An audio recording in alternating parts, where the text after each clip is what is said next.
Now, this next young man is a newbie. He's been with us now about 3 months. Sean Foley. I really like his witness.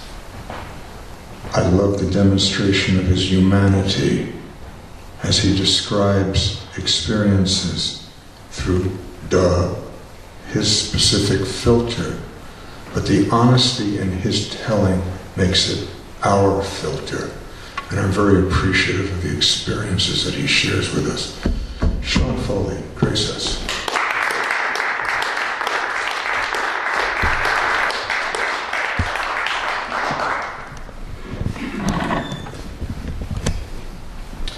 This is for a friend that asked me to talk her son out of joining the Marine Corps. It's a poem called Pancakes that I wrote long ago. It's in 3 parts. It's quite long. Pancakes. When our mother would go into the hospital to have a baby, my father would make us sloppy joes and pancakes. My mother gave birth 6 times. I was at home 4 of those times, and each one, I remember, there were pancakes. We ate them in the evening for dinner, stacked together and next to hamburger, spices, and tomato sauce. Our father would come home and set 2 heavy pans on the stove.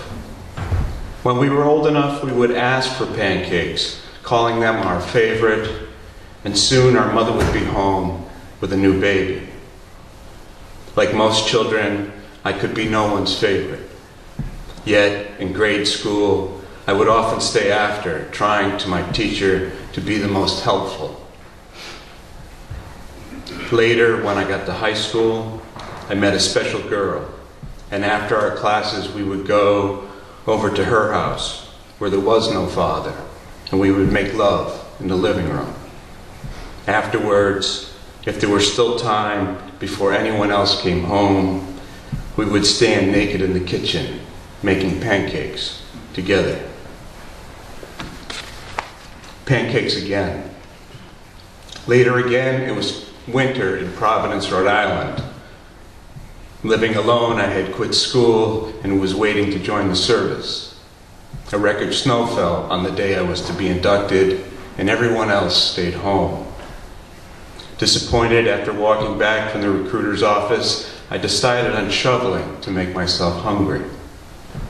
The building where I rented was on a corner, and I went all the way around, doing both driveways. It was dark, it had not yet stopped snowing when I finished. Inside, for no reason other than it had been a long time, I wanted to make pancakes. With effort, I remembered a recipe.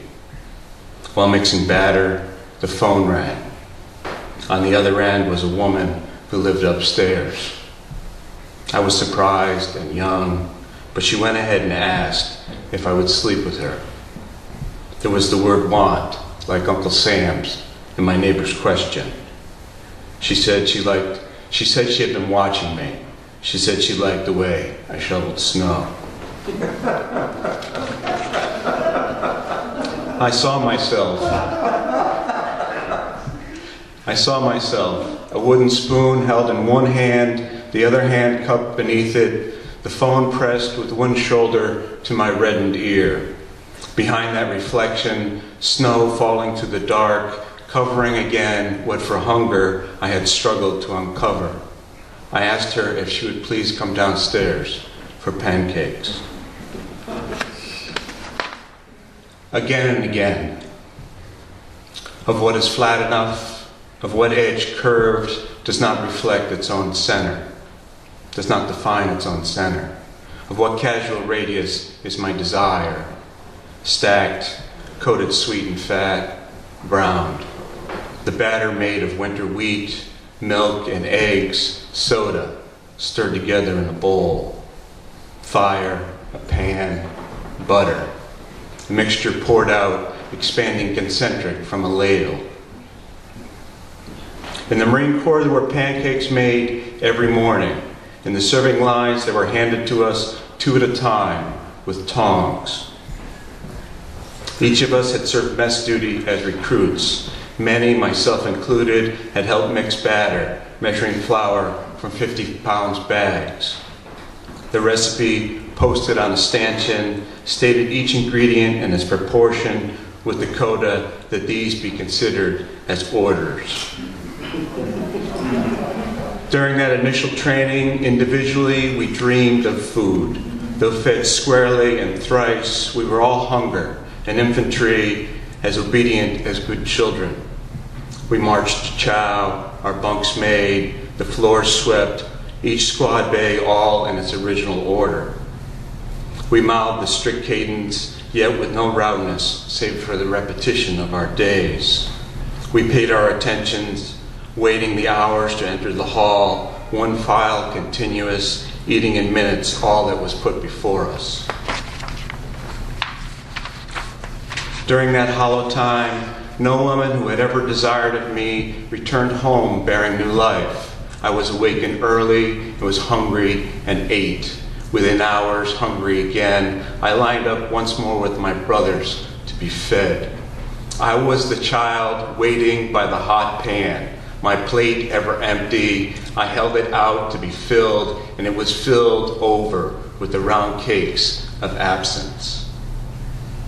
I and my brethren were soldiers so young, every morning fattened to our elbows.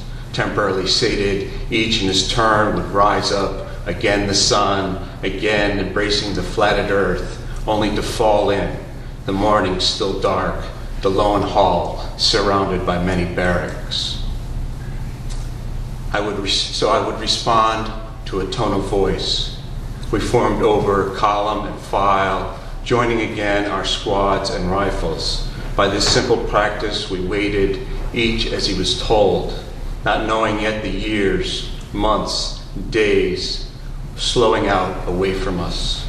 The one perfect hunger rising in us over and over, the fire still at the center of all we poured into. Thank you.